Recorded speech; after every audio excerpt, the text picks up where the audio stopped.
देखो next chapter है हमारा आवर एनवायरनमेंट। पहले हमारा रिप्रोडक्शन और हेरिडिटी कंप्लीट हो गया। आवर एनवायरनमेंट में क्या है कि आवर सराउंडिंग, हमारी सराउंडिंग की बातें होंगी।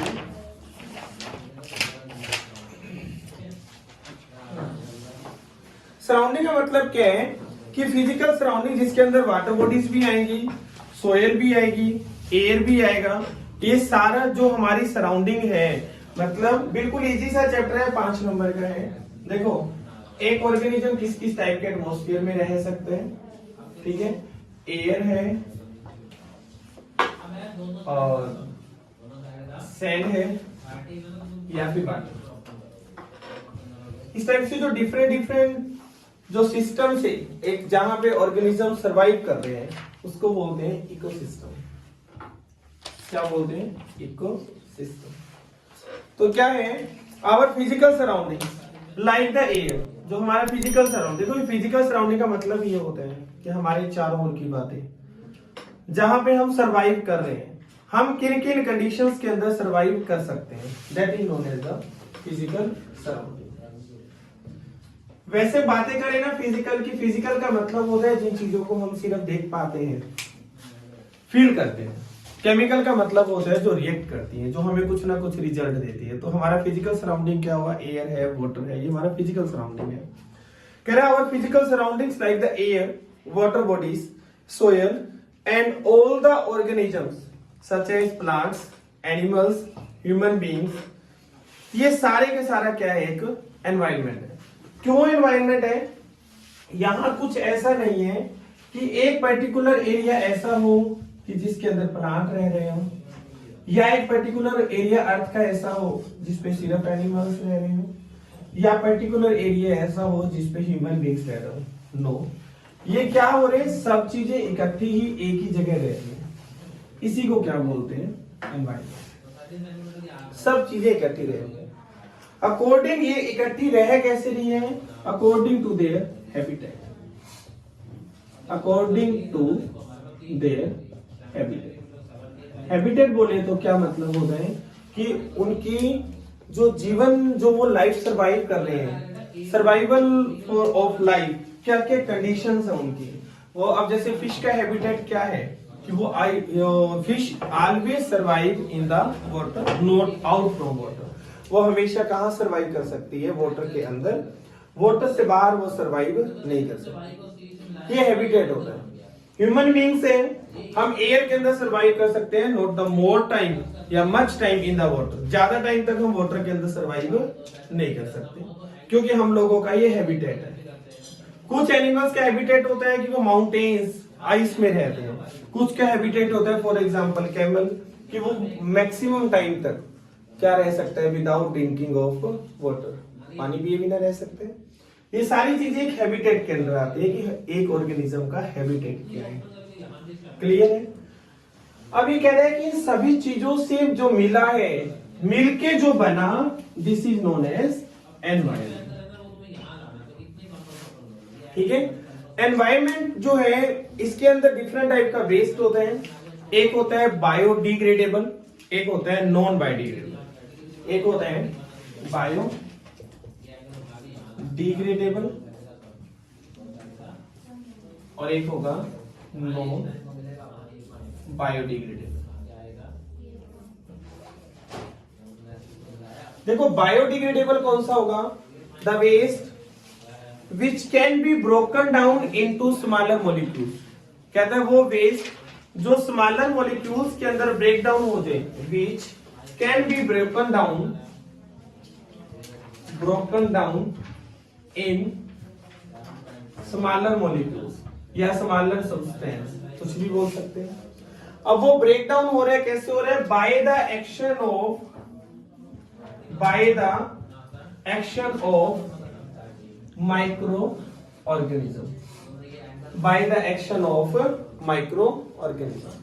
भाई माइक्रो ऑर्गेनिज्म के एक्शन से एक सब्सटेंस कितने ब्रेक डाउन हो रहे हैं, कितने स्मॉलर पार्ट्स के अंदर ब्रेक डाउन हो रहे हैं, वो सारे सब्सटेंस, वो सारा वेस्ट क्या हो रहे हैं? बायोडिग्रेडेबल।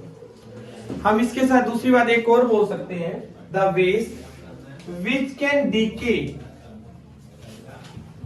और डीकम्पोज, या फिर एंड डीकम्पोज। देखो डीके का मतलब होता है गलना और डीकम्पोज का मतलब होता है सड़ना। छोटे छोटे बिल्कुल डीकम्पोज हो गया, खत्म हो गया, सोइल के अंदर मिक्स हो गया। वो कह रहे हैं कि जो वेस्ट मटेरियल था, वेस्ट मटेरियल का डीके और डीकम्पोज होना and mixed into the soil, and mixed into the soil by the action of micro organism. ये सारा किससे होगा? माइक्रो ऑर्गेनिज्म के एक्शन से। This type of the waste is known as the biodegradable waste. Biodegradable waste के examples बहुत हैं, जैसे वेजिटेबल वेस्ट है, किचन वेस्ट है, एग शेल्स है, ठीक है। ये सारा बायोडिग्रेडेबल होता है, जो इजीली डिकम्पोज हो रहे हैं। डेड प्लांट्स हैं, डेड एनिमल्स हैं, वो बायोडिग्रेडेबल होते हैं। और नॉन बायोडिग्रेडेबल क्या होते हैं कि the waste which cannot be broken down into simpler substance। मतलब जो सिंपलर सब्सटेंस के अंदर क्या ना हो, ब्रेक डाउन ना हो। जो सिंपलर सब्सटेंस के अंदर ब्रेक डाउन नहीं हो, ये ब्रेक डाउन हो रहा था, which cannot break down into simpler substance, which cannot break down into simpler substance। जो सिंपलर सब्सटेंस के अंदर ब्रेक डाउन नहीं हो सकता, उसको क्या बोलते हैं? Non biodegradable. अब नॉन बायोडिग्रेडेबल का एग्जांपल लेते हैं हम, जैसे प्लास्टिक है, ठीक है, प्लास्टिक। अब ये क्या है? जैसे डीडीटी है, सिल्वर फॉयल है, रेडियोएक्टिव वेस्ट है, एल्यूमिनियम कैंस है या मेटल्स है। ये सॉइल के अंदर डीकम्पोज नहीं होती, ये मिक्स नहीं होती, ये स्मॉलर पार्ट्स के अंदर ब्रेक डाउन नहीं होती, इसलिए इनको बोलते हैं नॉन बायोडिग्रेडेबल। क्लियर है? ये दो टाइप का वेस्ट होता है, एक बायोडिग्रेडेबल और एक नॉन बायोडिग्रेडेबल। दोनों बातें क्लियर हैं? बोलो। उसके बाद देखते हैं हम क्या इकोसिस्टम। अब इकोसिस्टम क्या होते हैं कि एक ऑर्गेनिज्म जहां रह रहे, self contained system of an organism. एक ऑर्गेनिज्म जहां रह रहे हैं, उसका सेल्फ कंटेन्ड सिस्टम का मतलब क्या है कि उसका वो एक हैबिटेट है कि वो किस तरीके के एनवायरनमेंट में रह रहे हैं। कहते हैं ecosystem is a self contained unit of living things. Self contained unit of living things. Self contained unit of living things का मतलब क्या है? जैसे हमने एग्जांपल ले लिया और उनके साथ नॉन लिविंग भी रहे, सेल्फ कंटेन्ड। लिविंग भी है, नॉन लिविंग भी है। अब देखो वाटर है, वाटर नेक्स्ट इकोसिस्टम क्या है कि the self contained unit of living things. Self contained living things में क्या क्या आएंगे? जैसे प्लांट्स है, डीकम्पोजर्स है। डीकम्पोजर्स में क्या क्या आता है? जैसे बैक्टीरिया है, फंगी है, मतलब जो माइक्रो ऑर्गेनिजम्स है। And their non living environment. Non living environment में क्या आएगा? जैसे वाटर है, एयर है, सोयल है, ये सारे नॉन लिविंग कंपोनेंट्स है एनवायरनमेंट के। ये और लिविंग कंपोनेंट, लिविंग में क्या क्या है? भी प्लांट्स है, एनिमल्स है, ये इकट्ठे सरवाइव करें, उसी को क्या बोलते हैं? Ecosystem. That is called ecosystem. ठीक है। An ecosystem is a self contained unit of living things, plants, animals and decomposers and their non-living ecosystem environment. This is known as the ecosystem. अब ecosystem example ले सकते हैं कि grassland, forest, desert ecosystem ही है सारा। देखो grassland है, वो इकोसिस्टम में क्यों आता है? क्योंकि देखो वहां एयर भी है, वाटर भी है, सोयल भी है, प्लांट्स भी है, एनिमल्स भी है। वाटर की बातें करें, वाटर में क्या है? एक्वेटिक प्लांट भी है। एक्वेटिक प्लांट, एक्वेटिक का मतलब होता है the plant varieties which are survive in water या on the surface of water. ठीक है। एक्वेटिक एनिमल्स भी है, एक्वेटिक एनिमल्स। तो ये सारा क्या होता है? एक इकोसिस्टम। इनके अंदर सिर्फ आपने डेफिनेशंस करने, इससे ज्यादा में कुछ भी नहीं आएगा, सिर्फ डेफिनेशंस पूछ सकते हैं और वैसे पूछेगा भी नहीं। क्योंकि इससे आगे जो लॉ आएंगे ना वो आपसे पूछेंगे फूड चेन क्या होता है, फूड वेब क्या होता है, 10% लॉ क्या होता है, ये टॉपिक्स इंपॉर्टेंट है। या तो अभी सिर्फ डेफिनेशन चल रही है। आगे components of an ecosystem. Ecosystem के दो कंपोनेंट होते हैं, एक होता है बायोटिक कंपोनेंट और दूसरा अबायोटिक कंपोनेंट। देखो बायोटिक कंपोनेंट, बायो का मतलब क्या होता है, लिविंग, एंड अबायो का ए जब लग जाता है तो क्या होता है, non living. The living component of environment is called biotic component. Living में क्या क्या आएगा, प्लांट्स हैं, एनिमल्स हैं, ये सारे लिविंग हैं। और एबायोटिक में क्या आएगा, the non living components of environment. Non living components कौन कौन से बताओ, वाटर, सोयल एंड एयर, ये सारे क्या है, एबायोटिक। और प्लांट्स हैं, एनिमल्स हैं, माइक्रो ऑर्गेनिज्म है, वो क्या है, बायोटिक। क्लियर। बायोटिक कंपोनेंट कौन से होते हैं, the living component of the environment. The living component of the environment is known as the biotic component of an ecosystem. Non-living component of an environment is called the abiotic component of system. ठीक है। तो जो biotic component है ना, biotic, उसके अंदर plants की बात हो रही थी। अब बायोटिक कंपोनेंट के अंदर क्या है, डिफरेंट ऑर्गेनिजम्स की बात करेंगे। यहां से थोड़ा सा चैप्टर को डीपली लेते हैं।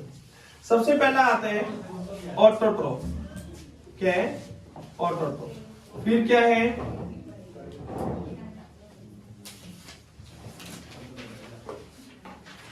ऑटोट्रोफ्स, हेटेरोट्रोफ्स और सेप्रोफाइट्स या सेप्रोट्रोफ्स। ऑटोट्रोफ्स कौन से होते हैं, देखो, producer organism, the organism which produce their own food, जो अपना फूड खुद प्रोड्यूस करें। Which those organisms which produce their own food, उसको क्या बोलते हैं, ऑटोट्रोफ। और हेटेरोट्रोफ्स कौन से होते हैं, which consumes the food, जो दूसरे पे डिपेंड होते हैं अपने फूड के लिए। All the animals are the heterotrophs। और decomposers या saprophytes कौन से होते हैं, which eats the dead and decay part of organism, उसको क्या बोलते हैं, सेप्रोट्रोफ्स। ठीक है।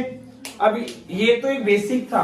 अब इनकी डिटेल से देखते हैं कि प्रोड्यूसर्स क्या होते हैं और वो कंज्यूमर्स क्या होते हैं, ये सारी। सबसे पहला आता है प्रोड्यूसर्स। प्रोड्यूसर्स में देखो क्या आएगा कि producers are the those organisms या those plants which produce their own food, which produce their own food with the help of sunlight and water। मतलब कि सिंपल ऑर्गेनिक सब्सटेंस। ये क्या कह रहे हैं कि producers which produce their own food, which produce their own food, by the use of water, sunlight, carbon dioxide, these they are called the producers, जो अपना फूड खुद बनाए। तो हम एग्जाम्पल हम बोल सकते हैं कि all green plants are producer। सारे के सारे जो ग्रीन प्लांट है वो क्या है, प्रोड्यूसर है। ठीक है। उसके बाद बात करते हैं प्रोड्यूसर के बाद कंज्यूमर्स। प्रोड्यूसर क्लियर है। उसके बाद ये तो सिंपल डेफिनेशन है, छोटे बच्चे थे जब से पढ़ते आ रहे हो। कंज्यूमर्स क्या होते हैं, which depends on other for their food, which depends on others for their food, which depends on others for their food. ये अपने फूड के लिए दूसरों पर डिपेंड रहे, they are called the consumers. Consumers are further divided into 3 categories. सबसे पहला आता है herbivores. First is herbivores, second is carnivores and third is omnivores। देखिए हर्ब, हर्बी वो जो वर्ड बने हैं ना वो हर्ब, हर्ब का मतलब होता है ग्रीन स्मॉल प्लांट्स। तो हर्बीवोर्स कौन से होते हैं? विच ईट्स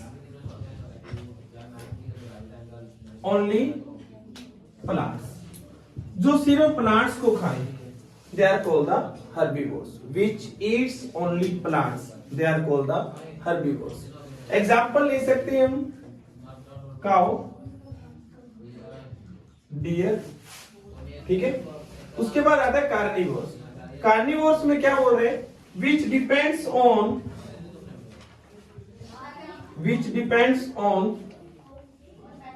ओनली एनिमल्स, जो ओनली और ओनली दूसरे एनिमल्स पे डिपेंड रहे, वो होता है कार्निवोर्स, ठीक है। एग्जाम्पल ले सकते हैं हम, टाइगर,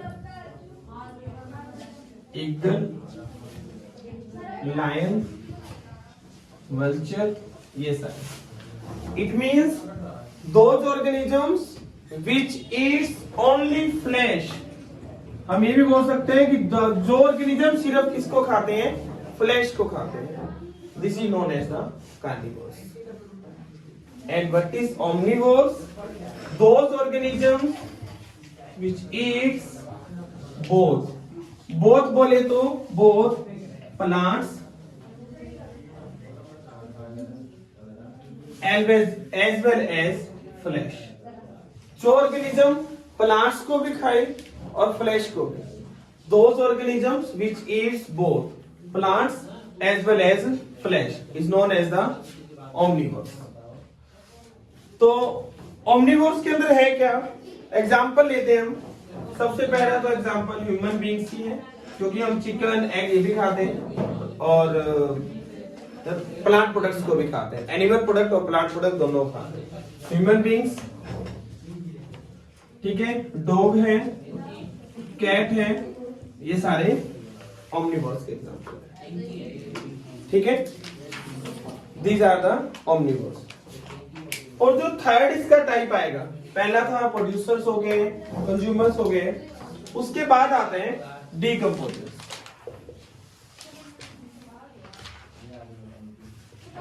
डीकंपोजर्स का मतलब क्या होता है? कि the micro organisms which breaks down the complex substance या कॉम्प्लेक्स ऑर्गेनिक कंपाउंड्स, जो कॉम्प्लेक्स फूड है उसको ब्रेक डाउन करना इनटू सिंपलर सब्सटेंस, उसी को क्या बोलते हैं? डीकंपोजर्स। या इसे बोल सकते हो विच ईट्स या which survives on dead plants and animals, जो सिर्फ डेड प्लांट्स और एनिमल्स से अपने फूड को ऑब्टेन करते हैं, उनको उनका डीके कर देते हैं, उनको डीकंपोज कर देते हैं, so that they are called the decomposers. All micro organisms are the examples of the decomposers. जैसे फीसिस है, ठीक है, यूरिन है, इनको डीकंपोज, फीसिस मतलब होता है टॉयलेट, स्टूल। अब वो किस एक टाइम पे आके वो खत्म हो जाता है, सोइल के अंदर मिक्स हो जाता है, ठीक है। तो इसी को क्या बोलते हैं? डीकंपोजर्स, ठीक है। फिर आते हैं importance of decomposers. Importance of decomposers क्या है? देखो डीकंपोजर्स कर क्या रहे हैं? डेड प्लांट्स और डेड एनिमल्स को खा रहे हैं ना, तो इंपॉर्टेंस क्या हुआ? They are the eco friendly. Decomposers eco friendly होते because they eat the dead plants and the dead animals, they clean the environment. वो एनवायरमेंट को क्या करते हैं? क्लीन करते हैं। तो as they act as a cleaning agent, वो क्लीनिंग एजेंट की तरह भी क्या करते हैं? काम करते हैं। और second thing, the presence of the nutrients in the dead plant और animals, they mix again it into the soil, वो उसको वापस सोइल में मिक्स कर देते हैं, so that they are the important for environment. They are also called the eco friendly in nature. Okay done. कल हम फूड चेंज करेंगे। ओके, थैंक यू बेटा, हैव अ नाइस डे।